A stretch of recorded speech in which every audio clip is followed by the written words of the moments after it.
A human organ is sold on the global black market every hour. 75% of this trade is in kidneys. Kinokontak nila ako ng mga ngailangan ng magbebenta at yung kukuha, yung bibili. Kukontakin ako sa cellphone ng taong mga ngailangan, tapos kukontakin ko naman yung taong nagbebenta. Millions of people suffer from kidney disease. Organ transplants can save lives, but kidneys are scarce. So dying patients turn to the black market. Kasi kung sila rin nasa sitwasyon ko, ganun din naman gagawin nila. This illegal organ trade is worth up to $1.2 billion a year. And the Philippines is one of the key centers for this bloody business. Driven by profit, criminal gangs here are harvesting organs at gunpoint. Dumating sila, may dalang baril. Gusto nilang kunin yung kidney ko. Thousands of people in the Philippines are also peddling their kidneys out of desperation. Iisip ko muna talaga ibinta ang kidney ko talaga eh. Lang, sinutog ako mabinta yung kidney ko para sa mga pamilya ko. Para sa pamilya ko rin. The trade has provoked a fierce ethical debate. Some advocate for legalization, but many others denounce the sale of human organs. Those victimized by organ trafficking are amongst the poorest of our people. And I think that nobody should be that poor that you have to sell a part of yourself. We journey to Manila to investigate the underground world of the organ bazaar.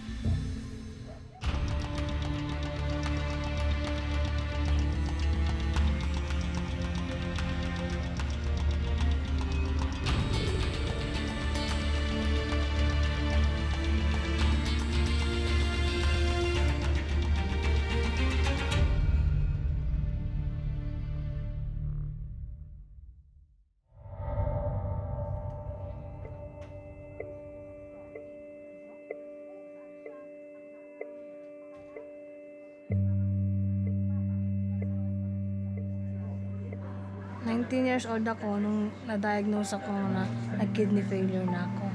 Ilang taon ka ulit? 20 years old ako, nag-start na ako mag-dialysis. Kasi, yun ang pinaka-the best na way para mabuhay pa. Nakastop na ako mag-aral ng third year college. Sobrang laki ng epekto ng kidney failure sa akin. Kasi nga yun, hindi na rin ako makapagtrabaho. Gusto kong magtrabaho, hindi na ako makakapag-work kahit matulungan lang yung magulang ko. Kaya sa sarili ko, hindi ko na yung parang lagi na lang ako nakakapag-isip na failed na ako. We have two kidneys, and they work as internal filters to remove waste from our blood. Patients with kidney failure can die within days from the buildup of toxins in the bloodstream. To avoid this outcome, modern medicine offers dialysis, a process in which blood is cleansed by pumping it through a filter. But this grueling routine comes with painful side effects. Sumasakit ang dibdib mo. Tapos na hirapan huminga. Ay, kasama yun. Pagbagsak ng blood pressure at saka hihirapan kang huminga. Pero, kumusta ang pagtulog mo? Ay, hindi po ako madalas makatulog. Hindi ka halos makatulog araw-araw. Lasing ko na po minsan. In theory, a person can live on dialysis for decades. But in reality, risks are so great that without a new kidney, premature death is the frequent result. In the Philippines, 95% of kidney failure patients die within 5 years of diagnosis. Bai has been undergoing dialysis for close to 5 years now. Ay, masaya mo dito masakit. Ayan ang sa hindi mo pagbaba, hindi ka na pwedeng lumakad ng malayo yan. Yung ugat, yung massage mo, hindi na nagpapang yung dugo mo. Yan. Palagi lang sumasakit yan. Yan, saan? Ito pa. Ano ito?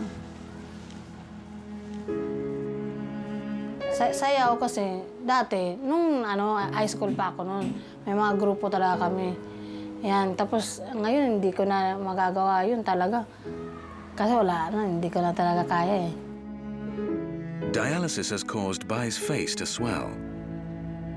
For her, a transplant from a living donor is the best option. But in the Philippines, this is illegal unless the donor is a relative. The penalty for illegal organ trading is harsh, a 20-year jail sentence for sellers and buyers.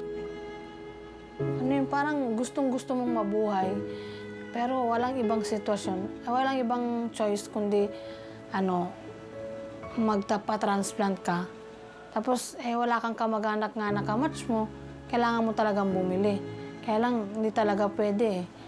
Wala ka na lang magagawa kundi hintayin mo na lang kung kailan ka mamamatay. Globally, more than 1 million people die each year from kidney failure. And the number is climbing because of unhealthy eating habits leading to diabetes, the #1 cause of kidney failure. The demand for kidney transplants is huge. Yet data from the World Health Organization shows that only about 100,000 life-saving transplants were carried out in 2010, satisfying less than 10% of the global need. The consequence is the growth of a massive underground market trading in human organs. This black market is estimated to be worth up to $1.2 billion a year. And the Philippines is one of the key centers for this trade. For the organ merchants here, poverty is opportunity. And Joel Bacsan is desperate to sell his kidney. Mamimili po ng mga nagas po, ma'am. Tapos binibinta po. Minsan pag hindi nabili po, niluluto lang po namin. Joel's income of about $1 a day will barely feed his family of 4. The family often go hungry. Naiisip ko muna talaga ibinta ang kitli ko talaga eh. Hindi talaga ako ibinta yung kitli ko para sa mga pamilya ko. Para sa pamilya ko rin yun.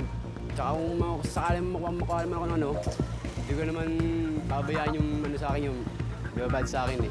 Bibigyan ko ng halaga yung bibabad sa akin para lang makaraos na kami sa kahirapan.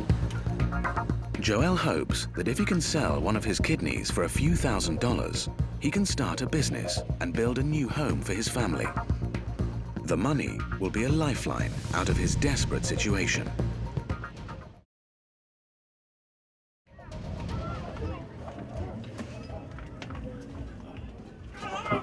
Mga lamog na kuha ko. Mga lamog. Ilan nakuha mo? Pangit oh. Pag-pinta ko pa sa labas? Ano nga, 40 pesos. 40 pesos. Ito lang nakuha mo. Oo, pwede nga, babe. Ito pa, may nakuha tayo nakuha eh. Dito, ibibinta mo dito yung mga 10-10, pwede yan. Pakilan na lang para kahit paano makabili tayo ng kalahating kilong bigas. May saalang man lang sa para makakain yung mga bata. Ito, buti nga mo ito lang na maayos. Joel's wife, Jibel, is worried about her husband's plans to sell a kidney. But her 6-year-old needs to go to school. She has already missed classes for a year. Masakit. Ayoko. Tumutol ako. Pero nung narinig ko yung side niya na maganda naman kahihinatnan, sumuporta na lang po ako sa kanya. Hindi naman po para sa pansarili niya, kundi para po sa pamilya niya. So doon ako bumilib sa decision niya. Kahit masakit. Masakit para sa akin kasi. Para lang sa akin yung ganyang mga decision para yun sa mga taong loser na talaga. Sa una po, dahil siya pumayag. Sabi ko, ang gagawin natin, nasa magnakaw ako dyan para sa mga anak ko. Di, sarili ko lang lang para kahit paano. Wala akong taong birosyo. Para sa akin din po, ayun talagang pag-asa ko na lang po. Pero kahit ibinta ko mo yung ko, talagang bibigyan ko ng halaga yung sarili ko, yung po sa akin. Po para sa pamilya ko. Na umangat po kami kahit paano, pantunti. Pero hindi ko naman nagsisiyam po kahit makuha lang po ako, hindi ko nagsisiyam po yun. Loob po sa kalobong ko po yung magtanggal ng para po sa pamilya ko. Amilay. Aging. Ha? Ito? 10 lang. Oo, saging. Kano may piso? Tonight, Joel has a meeting with his kidney broker at Plaza Morga. a park notorious for prostitutes, drug dealers, and vagrants. It's a place in the city's shadows to discuss their clandestine trade. Joel is trying to convince her to hook him up with a kidney buyer. Sana din para kahit pa paano, kung ano tulungan mo sana akong bakuhan agad para agad yun. The Philippines, one of the global hotspots for the illegal organ trade. Joel Baksan is trying to convince a middleman to hook him up with a kidney buyer. Ganito yung pagkuha ng pagbenta ng ganun, kailangan magka-type kayo ng dugo. Kung ano bang type ng dugo mo, Type AB. pwede yun. Kung pareho kayo magka-type ng, ng dugo nyo at wala kang depression sa katawan, pwede makuhaan ka. Tapos paano yung paraan nyo, paano masalang kung matagalan? Hindi naman, kailangan na ma-check up ka. Check upin ka muna kasi nila sa ospital bago ka makuhaan. Ngayon, kung pag nakapasa ka, tsaka kanila kukuhaan. 250, tapos mapupunta bali sa'yo 200. Kasi nga, 30 yung sa akin, bahala ka na doon sa magbabantay. Paano hindi? Pag krus na masasalang na, kuha agad yung pera yan. Oo, wala bawa na inooperahan ka na, automatic yun nakahiga na sa, sa gilid na ng higaan mo yung pera mo. Pera. Sarili lang yun. Pera ko na kasi yung pagkaos na pagka hindi siya galante magbigay ng pangbili ng gamot, bali sarili mo ng pera, mo. Pagkaos na yan, hanggang doon na lang yun. Hanggang doon na lang yun. Ikaw na magtutuloy-tuloy ng gamot mo. Pero ang ibibigay naman sa yung gamot lang 1 buwan na yun.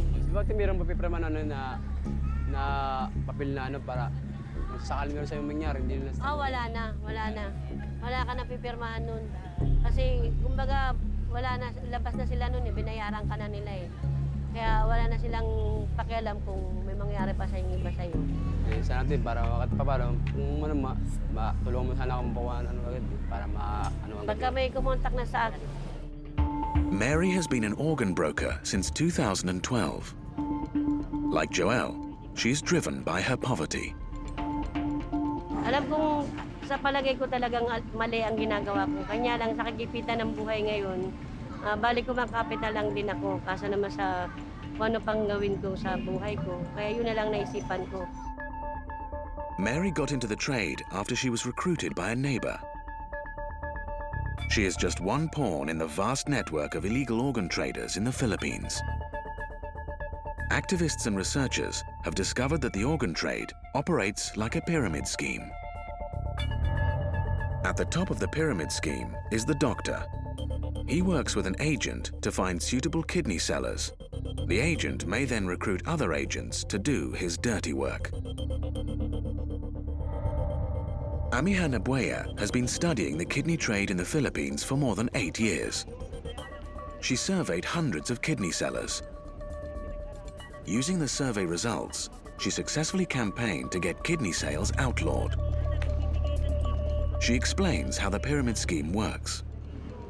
Foreigner would just contact one of the transplant surgeons, and the transplant surgeon would have his own team, and most of them had their own contacts with agents who would then recruit the organ donors. Most of the agents are actually persons who have donated in the past, but the money from selling a kidney doesn't last very long. So the only way you can earn more money is to recruit others. And because you're alive, you've survived the operation, it's so much easier to convince others that selling a kidney will not harm you. So that's why they're very effective. And they usually recruit from their own family, from their neighbors, and their people within the same village. According to experts, the black market is dominated by kidney syndicates. Each agent in the syndicate can make hundreds or even thousands of dollars. But it's the doctors at the top of the pyramid who make the biggest profits. The lowest package price for a kidney transplant was around $60,000. That was almost all in, including all the hospital expenses, professional fees, and what was given to the donor.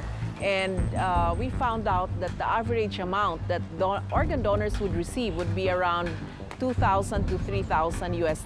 So it's a very small part of the overall cost of transplant. In the Philippines, the kidney syndicates can make huge profits from illegal organ sales. And in Manila, this has proved to be a lure for gangsters. When the kidney syndicates cannot find willing sellers to donate, they will resort to violence and deception to get this valuable commodity.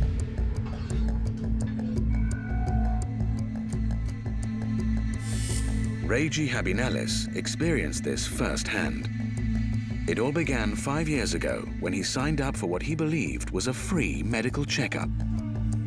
Napunta ako sa ospital na nung time na kasama ko yung pinsan ko.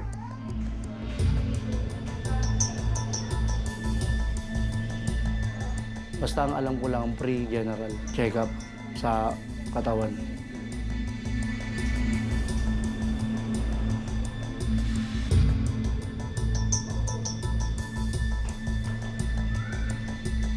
Blood test, drug test, tapos yung pinasok po ako sa ano ma'am, ang tawag yung sa buong katawan mo. Tawag na ito. Yung may tinurok sa akin na mga ano, nasa isang, parang kabaong siya ma'am. Parang ini-scan yung buong katawan ko. Tinignan kung malinis yung kidney ko, yung baga ko, kung maganda yung kalusugan ko, tapos. A few days later, Reggie found out that the free medical check was too good to be true. In fact, he had fallen into the hands of a criminal syndicate that was determined to get one of his kidneys and sell it, whether he liked it or not. January 31, ano siya, gabi. Alas 10 ng gabi. May kumatok dyan sa pintuan namin. Time na yun, natutulog na po kami. Pagkatok, yung nanay ko yung bumaba, binuksan niya. Sabing ganun. Nandiyan po ba si Reggie? Ano si Reggie? Ha? Tulog na si Reggie! Bakit? Ano kailangan niya sa anak ko? Sabi ng nanay ko, tulog na eh. Bakit? Huwag niyang kalilimutan. Operasyon niya na sa February 3. Ilang araw na lang. Hindi namin kayo inuobliga. Talagang pinipilit namin kayo dahil kailangan. Dahil kakasuhan kayo ng ospital pag umurong ang anak mo. Pili ka, kakasuhan ng anak mo, papatayin namin ang anak mo. Kapag hindi nyo binayaran lahat ng kinasunan sa ospital, papatay namin kayo! Ha? May dala palang baril. Asa Wala yung karapatan nga mapasok sa bahay ko! Wala! May utang kayo! Wala akong pera! Wala akong pera! Wala! Sabi ko, bakit? Ay, madilim pa kami. Wala kaming kuryente. Sabi ko, bakit mo ako tinatakot? Anong pakialam ko sa'yo? May dala daw siyang baril. Mabarilin daw niya ako. For Reggie, going to the police was not an option. He was fearful that the syndicate might hurt his family. Hindi kasi, inisip ko naman, nakasalalay yung pamilya ko pag gumawa ako ng aksyon eh. Tsaka, kahihiyan. Hindi, nagalo-halo na yung kahihiyan, takot. Kasi, napipressure na ako eh. Kakasuhan na nga ako ng ospital, papatayin pa nila ako. Siyempre, makapag-isip ka pa ba na tatawag ka ng polis? Parang ginawa ko na, nagmukmuk na lang ako dito sa bahay, dito sa loob ng bahay. Nag-iisip nga ako ng paraan kung anong gagawin ko, pero hindi ko naisipang mag-ano sa mga barangay o sa polis. Kasi ang iniisip ko, parang oras-oras nandiyan sila sa pintuan eh. Tuloy mo lang operasyon. Babayaran ka namin ng 180,000. Ano? Hindi na, pumayag ka na. Hindi naman masakit yung mabilis lang yun. Sa sobrang ano na rin, taranta ng isipan ko, ng utak ko na nag-advance din ako eh. Kahit itong gawin nila sa akin, hindi ako pumayag. Bigla na lang bumulagta dyan sa kalsada. Di ba? Kapatayin na lang nila ako. Sa sunod yung pamilya ko. Activists who have researched the kidney trade say that it is not uncommon for kidney syndicates to use pressure tactics.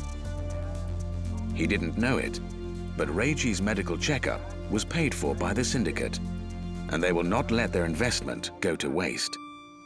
The syndicate has to invest money in undergoing laboratory tests So once they've started to invest on you, they don't want to let go of you. So if you change your mind, it's usually very hard for them to get out.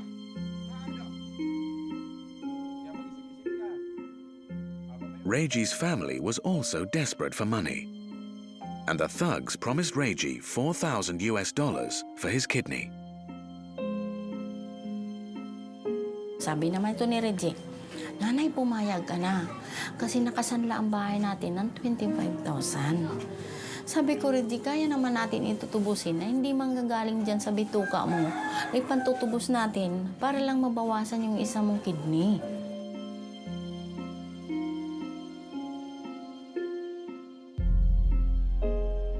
Ang hirap ng buhay namin kaya awang-awa yan sa akin si Reggie. Awa sa akin yan eh. Sabi niya, "Sige nanay, tulungan na lang kita. Pumayag ka na mapaupirahan ako."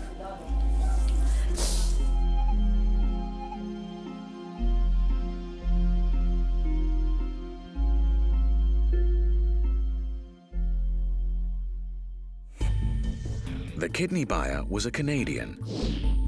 A birth certificate had to be forged for submission to the Hospital Ethics Committee and Health Ministry. This was to provide false evidence that Reggie was related to the buyer. Reggie managed to obtain this fake birth certificate for a cost of $33 from local forgers. Nung sinabihan kami na kung palalabasin namin kamag-anak to, magpagawa kami ng faking dokumento doon sa rekto. Tapos, ibahin yung pangalan, ibahin yung apelyido.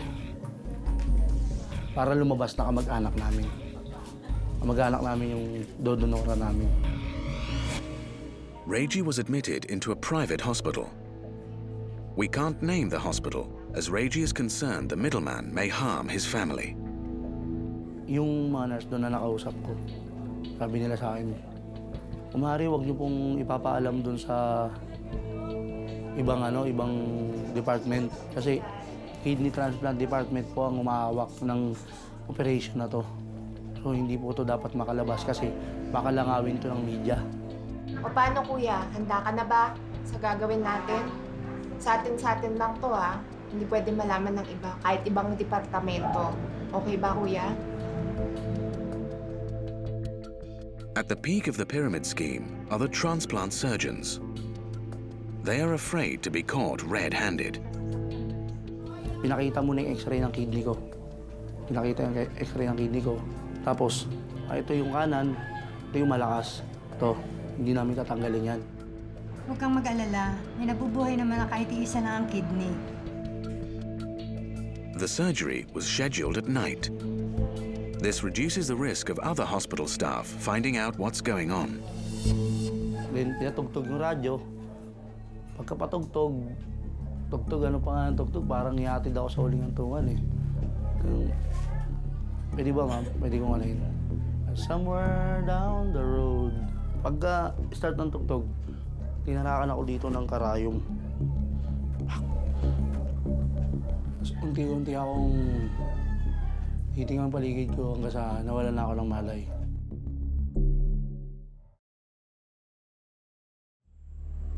So a kidney donor should not engage in strenuous exercise or work. They must also go for regular checkups and get the right nutrition, and that's expensive.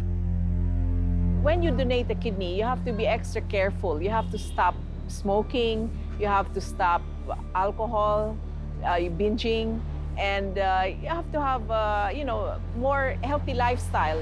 And most of those who sell their kidneys cannot afford that. And this is why it's so bad that poor people have to sell their kidneys.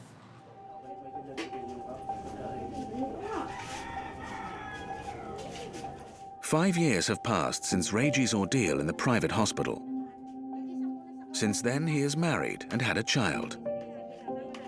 But the surgery always haunts him. Sa tuwing nag-uusap kami yung napagkukwentuhan namin parte ron, na isang araw baka hindi na ako gumising, ikaw nang bahala sa anak. Surgery has left Reggie with more than psychological scars. He has a job in construction. It's strenuous work and he is often sick. He suspects that it is a consequence of selling one of his kidneys. But he can't afford to find out why he is ill so often. Minsan sa isang linggo, hindi talaga siya nakakabuo ng pasok ng 6 days kasi lagi siyang may sakit, may trangkaso, nilalagnat. So, nakadepende din yung sisweldohin niya. Pag may pasok, may kita. Pag walang pasok, walang kita. Kumikirot, minsan, pak. Parang pinumpulikat yung loob. Masakit. Kung may time na masakit, yung asawa ko minsan nagugulat pag gabi, nagigising ako. Aray! Pag bumangon ako, According to a study published by Oxford University Press, there are many other kidney sellers in the Philippines suffering similar ailments. More than 2/3 of surveyed kidney sellers can no longer perform labor-intensive work. And 1/3 of them suffer more serious health consequences, such as high blood pressure, infections, and depression. But half of the surveyed kidney sellers said they would have still gone ahead, even if they had known of the health consequences. The money is a huge motivation.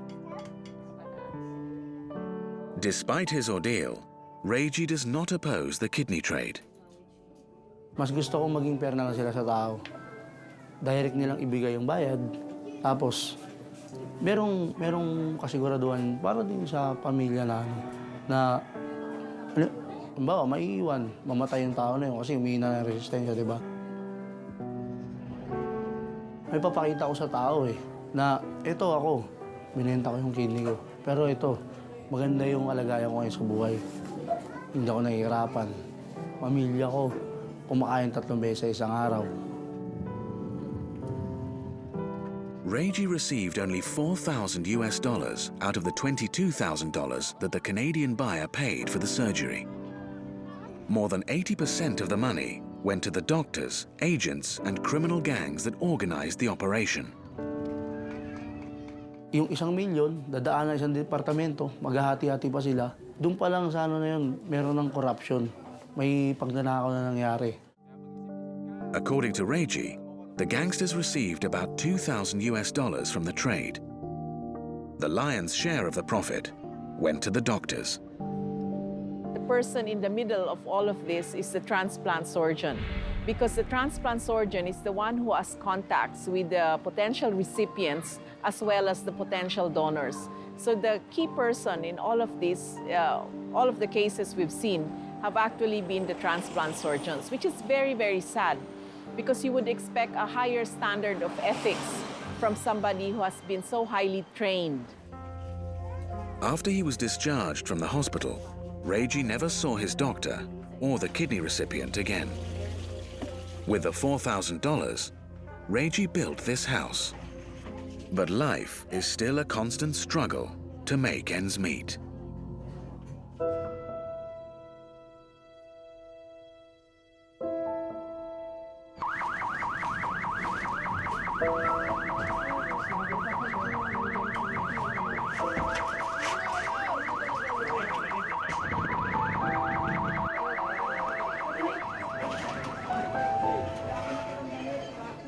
In one night, the home that Reggie built with the proceeds of his kidney sale is gone.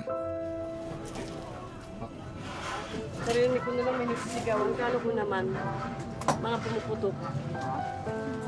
May nagbabarilan. May pumasok ulit ako, baka matamaan kami ng ligaw na baril. Tapos biglang sumigaw si Apple. Na ate, lumabas na kayo. Yung sunog nandyan na sa harapan nyo. Mapatay namin yung apoy, mga lalaki. Pasa-pasa ng balde. Wala talaga, malaki na yung apoy.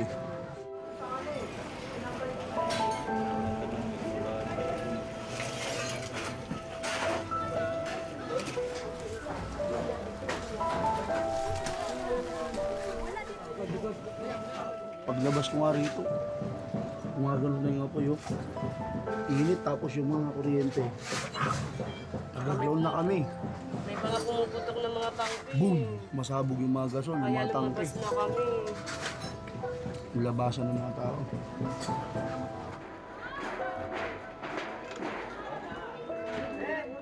Reggie and his family have nothing left except each other.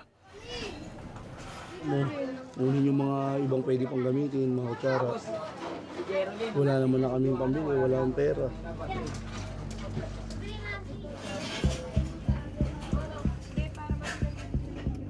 For the kidney syndicates who operate in this area, tragedies like this one are business opportunities.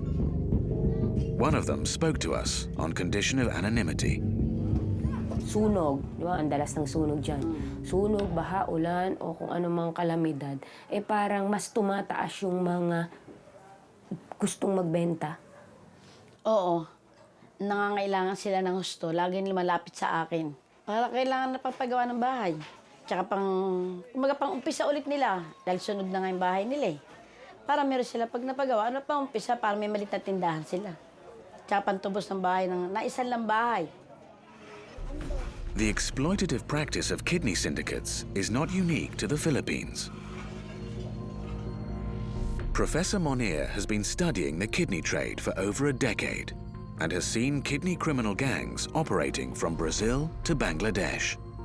Criminal gangs are involved in the organ trafficking. There is no question about it. There are cases, numerous cases. For example, one instance, a seller from Bangladesh went to India to donate his kidney, and at one point he realized that kidney donation has detrimental impact on his body after talking with the doctor. So he did not want to donate his kidney. He wanted to come back to Bangladesh without donating his kidney. So the broker basically forced him to enter to the operation theater. At one point, the broker hired 2 thugs who beat the seller up and threatened him and abused him, physically abused him, and forced him to go to the operation theater. Experts say that kidney gangs may also be involved in other crimes, such as forced prostitution and human smuggling. But cracking down on the trade has proved formidably difficult. According to the police in Manila, this is because it is not in the interest of donors to complain. The supposedly victim, quote-unquote, is also a willing victim. It is a voluntary on their part that their organs will be, removed for the benefit of somebody. They benefit also financially. And that is the reason why, perhaps, maybe, they don't come to us complaining. And without this, the police, it will be really hard for us to conduct investigation and to prosecute those who committed these acts. The global kidney smuggling network is a trade typified by threats, intimidation, and shoddy surgeries. Witnessing the horror stories, it is not surprising that many are calling on governments to crack down even more severely. But a group of prominent doctors and ethicists from the US and UK argue that a better solution is legalization. Legalization, they argue, would end the existing black market in organs, making it safer for people to sell. But Professor Monir is firmly opposed. He believes legalization will only make it easier to exploit poor people. Brokers can go and recruit other sellers and telling that this is a legal practice, or the moneylenders can pressure the poor people that you have to pay off their debt by selling your organs, or husband can pressure their wives to sell their organs for economic reason. Legalization might reduce some elements of criminal activities, but it's not going to eliminate it entirely. As the debate rages on, we meet kidney sellers who believe that the organ trade is not exploitative and that it will help save lives. Nagbenta ko ng kidney ko, tapos okay naman, naramdaman ko at least nakatulong ako. Hindi ko naman pinagsisihan na nagbenta ko ng kidney ko. There is raging global controversy over the illegal organ trade. Many say it exploits the poor, But there are also those who believe the trade can be mutually beneficial to buyers and sellers. In Manila, Danny, who sold one of his kidneys, is an advocate for the trade. Nagbenta ko ng kidney ko, tapos okay naman, naramdaman ko at least nakatulong ako. Hindi ko naman pinagsisihan na nagbenta ko ng kidney ko. Hanggang ngayon nakita ko yung pinagbentahan ko, masaya naman. Danny sold his kidney 6 years ago after his house was ravaged by fire. Talagang totally walang bahay po to. Lahat yan puro sunog. Mula purok 2 hanggang purok 4. Sunog po lahat yan. Tapos nung masunog, siyempre unti-unting gumawa ng paraan para makatayo uli ng barong-barong. 1 week lang, binagyo ulit kami ng Milenyo. Kaya nga po, nung lumapit sa akin yun, yun kagad naisip ko na pwede ko nang taasan yung bahay. Kasi dati na pong mataas kasi ito nung masunog. Nasunog lahat, wala na. Tapos kaya sabi ko, nung barong-barong namin, gusto kong pataasan uli. Dahil parang nanghinayang ako nung una kong bahay na hindi ko na maibabalik. Tapos tama-tama pa naman magpapasko mga anak ko, walang pamasko. The buyer of Danny's kidney was a local man in his 60s. 2 weeks na bago sa mapirahan, doon lang kami nagkakilala noon. Nung magkita kami, parang nahulog din kagad ang loob ko na parang naawa doon sa tao nung makita ko. Kaya parang kasama na rin doon sa pagdesisyon ko na ibigay ko sa kanya yung isang kidney ko. Tapos after naman ng maoperahan, dahil mas malakas ako sa kanya dahil medyo may edad na siya, ako yung pumunta sa sa kwarto niya. Nung pinuntahan ko siya, kita ko kagad yung ngiti sa mukha niya na salamat kasi naging malakas din yung pagtanggap ng katawan niya doon sa kidney ko. Danny's kidney was sold for $3,000 US. A few days after the surgery, he took his kids out on an eating and shopping spree. It was the first time that his children had a taste of the Philippines fast food chain, Jollibee. Namamasal kami. Jollibee. Alam mo ng mga bata, yun ang gusto. Pag nakita ng Jollibee, gusto magja-Jollibee. Pasyal sa mall. At least naging masaya yung mga bata nung makuha ko yung pera.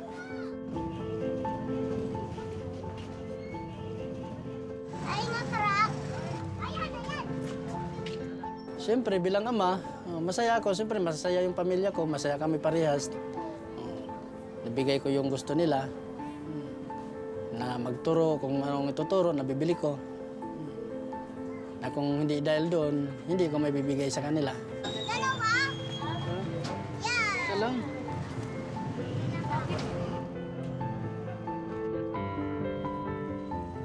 Ayun pa lang yung malaking pera na nahawakan ko. Okay.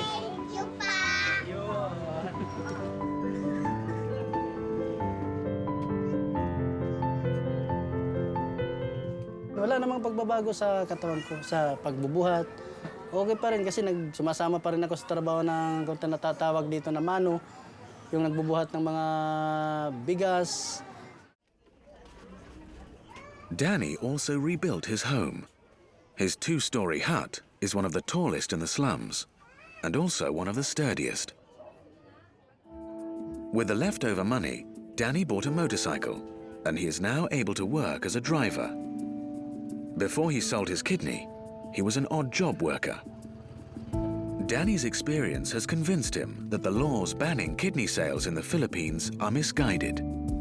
Yung batas na yun, tututusin, mali talaga eh. Kasi imbes na makakatulong sila doon sa taong nangangailangan ng donor, hindi basta-basta makakadonor dahil nga sa ginawa nilang batas na kailangan kamag-anak ka. Hindi ibig sabihin, mamamatay na lang yung tao na hindi man lang nakakuha ng donor dahil hindi ka mag-anak. Given experiences like Danny's, is the sale of organs unethical? That's a raging controversy, but the stand of the Philippine Society of Nephrologists is still no to selling of organs. Well, it's an ethical issue. Yeah. And because it does not seem right for you to sell your organs to somebody who needs it. What kind of society we are creating by exploiting these poor people? I'm against this regulated market of human organs. Danny believes he did the right thing. Nung nakapag-donor ako, magandang bliss naman ang dumating sa akin. Samantalang ako, ang bliss sa akin ng Panginoon. Binigyan niya ako ng trabaho. Nakapagpundar ulit ako. The person that Danny sold his kidney to still sends money to Danny every Christmas. A few kilometers away from Danny's home, Bai is still waiting for a transplant. But she's afraid to break the law and risk being jailed for 20 years for buying a kidney. Sige, inom ka na ng gamot. Ito, ang tanda ng tubig kasi alam mo na, ilang araw pa ang dialysis mo. Puno na. Mapait. As a dialysis patient, Bai can only drink 1 liter of water a week, no matter how thirsty she is. Her kidneys cannot process her water intake. She depends on a constant supply of oxygen and must take special care of her skin. Sa alcohol, araw-araw nagpapahid ako ng alcohol dito sa katawan. Hindi lang dito sa buong katawan talaga. Kasi makati talaga, sobra. Pag hindi ako nakakapagpahid, hindi kaya ng kamot lang. Kaya kailangan talaga ng alcohol. Tapos yung sa oxygen naman, ginagamit ko lang siya minsan pag nahihirapan ako. Bigla-bigla na lang akong nahihirapan eh. Kasi hindi kami makahinga kasi napupuno yung lungs namin ng tubig. Kaya yun, kailangan namin ng oxygen. Kung makita mo ang anak mo na may sakit, kung hindi maano ang loob mo, siguro ako, umiiyak na lang ako na hindi niya nakikita. Gusto ko sanang malegal na yung pagbili ng kidney para makatulong na rin yung tao na nagbebenta or yung bibili. Yung nagbibili, natulungan. Yung nagbebenta, natulungan din ng tao na nangangailangan sa kidney transplant. Bai has been on dialysis for close to 5 years now, and her condition is deteriorating. 95% of dialysis patients in the Philippines die within 5 years of treatment starting. Sa sitwasyon namin mga kidney failure, mahirap yung maghanap ng kamatch, lalo na sa kamag-anak. Kasi hindi naman lahat ng may kaparehas. Minsan na kahit mag-ama na o mag-ina, hindi pa rin sila magkamatch. Yung mahirap. Kaya mahirap talaga sa sitwasyon namin na ganun, mahirap paghanap ng transplant. Kaya hinihiling sana namin, mga kidney failure, na maging legal na nga sa atin yung ganun. Yung pumapayag na pwedeng bumili sa ibang tao. Tapos Pero ang maganda rin sana, gusto namin yung willing din na mag-donate or magbenta kasi mas legal. Pag walang alga-alinlangan.